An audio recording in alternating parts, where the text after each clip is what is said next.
con la última exposición, conferencia de esta noche. Vamos a darle la bienvenida al doctor Ricardo Elías Melgen, doctor en medicina con una especialidad en pediatría y una subespecialidad como neumólogo pediatra. Maestría en salud pública y en gerencia en salud.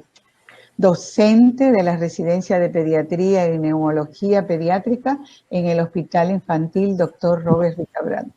Profesor de la Universidad Católica de Santo Domingo, de la maestría Gerencia Moderna en Salud y de la Pontificia Universidad Católica Madre Maestra en la maestría de Gestión en Salud.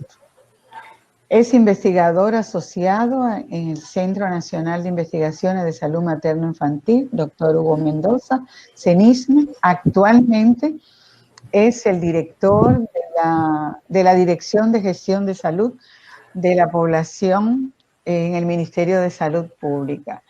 Bienvenido, doctor. Vamos a escuchar ética de la prescripción durante la pandemia. Esperanza o espejismo en los tratamientos.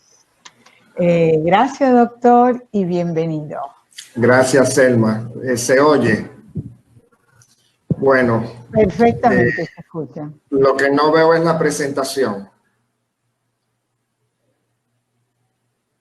Ya está. Ahí está, gracias. Bueno, agradecido por tu presentación, Selma, un placer, un saludo a los colegas de la sala, a todos los participantes y por supuesto el agradecimiento a la Comisión Nacional de Bioética por la invitación a presentar este tema, que más que un tema es han sido las preocupaciones que hemos vivido en el transcurso de esta pandemia con relación a los tratamientos, y traté de parafrasear el tema de esperanza o espejismo durante todo este periodo. Decía William Osler que la medicina es la ciencia de la incertidumbre y el arte de la probabilidad. Y todo el que ha tratado pacientes, todo el clínico, el médico de consulta o de hospitalización, siempre a la hora de establecer un diagnóstico, de definir un tratamiento, siempre se ha visto con la incertidumbre de si es así o me equivoco, porque siempre hay una probabilidad de que no sea. Entonces siempre la incertidumbre en el diagnóstico y en el tratamiento van a estar, eso es parte del quehacer del médico, la probabilidad de sí o no. En ese sentido, debemos de tomar decisiones correctas bajo esas incertidumbres. Y una metodología para hacer de que esa incertidumbre cierre a través, por supuesto, de las decisiones basadas en la medicina, basada en la evidencia, o sea, decisiones sobre todo en los tratamientos que sea bajo ensayos clínicos controlados, aleatorizados, revisión sistemática o metaanálisis, que son los que mayor eficacia te dan. Y sobre todo también la toma de decisiones centrada en pacientes. Esas dos condiciones, a mi entender, particularmente entendemos que disminuyen la incertidumbre en la toma de decisiones. Ahora, desde el inicio de la pandemia se han hecho grandes esfuerzos y que han estado enfocados no solo en la prevención y en la búsqueda de casos y detección de sintomáticos, contactos, sino también en la búsqueda de un tratamiento que tenga un alto nivel de seguridad y eficacia. Ahora, y es una pregunta que me he hecho en todo este tiempo con los sucesos, ¿qué impacto puede tener las declaraciones de figura de alto perfil sobre el uso de terapias no probadas? ¿Y cómo podrían afectar al público estos avales de un tratamiento no probado? Entonces aquí, más que esperanza, se pudiera crear un espejismo. ¿A qué me refiero? Por ejemplo, a estas declaraciones del presidente de los Estados Unidos, que es una figura con un liderazgo prominente, donde en mayo dice que, que está tomando hidroxicloroquina y que el pueblo quiere regresar a trabajar y evaluar y levantar la cuarentena. Entonces, como el público llano, la población llana, se ve ante esta situación. Y bueno, ya todos sabemos lo que ha pasado con la hidroxicloroquina. O sea, los estudios han demostrado que hasta la fecha no ha mostrado ninguna eficacia. Pero ¿qué hacer con porque por lo menos Donald Trump es un político, un empresario, es un líder con una fuerza y con una influencia importante a nivel mundial, pero era un científico que se autodefinió como un adelantado y que él decía que todos los pacientes contagiados deberían de tomar hidrocloroquina y acitromicina, y el no hacerlo sería algo amoral. Incluso invocaba al juramento hipocrático de los médicos para que se le dé a todos los pacientes. Y ya hemos visto en las últimas revisiones sistemáticas cómo se ve que la combinación hidrocloroquina y acitromicina, el grupo que tomó estos medicamentos tenía mayor probabilidad de fallecer. Entonces, en un principio se hablaba de la panacea, se creaba una esperanza, pero al transcurrir el tiempo, al ver las evidencias, pues se ha demostrado que realmente no es así. Entonces ha creado una falsa esperanza o un espejismo. Y por último, el tema de la ivermectina, que por lo menos aquí en República Dominicana esto fue prácticamente todo el mundo. Incluso hay personas que se abastecían de ivermectina, que se abastecían de hidrocloroquina. Por si acaso, acá en el medio vemos una receta de un prestigioso médico donde estaba el esquema. No sé cómo se protocolizó ese esquema, porque todo lo de la ivermectina vino a raíz de un estudio in vitro en Nueva Zelanda, creo que fue, y a raíz de ahí, pues entonces se empezó a utilizar bajo esquemas que realmente no tenían ningún tipo de evidencia. La OMS ha tenido que desmentir todo esto y decir que actualmente, y esto es una publicación del 2010, de julio del 2020, que actualmente no hay ningún tipo de medicamento que se haya probado como eficaz para el tratamiento de COVID.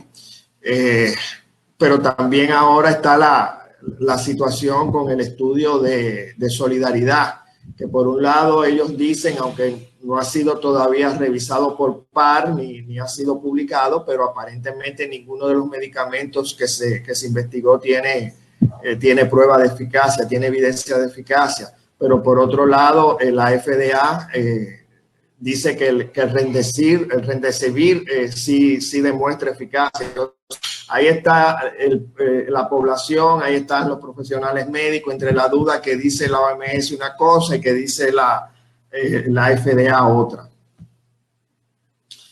Bueno, pero no solamente con los medicamentos, también un sinnúmero de pimientos picantes en la sopa, pulverizar lejía, beber metanol, exponerse al sol, toda una serie de terapias que la OMS ha tenido que desmentir para que la población no sea expuesta.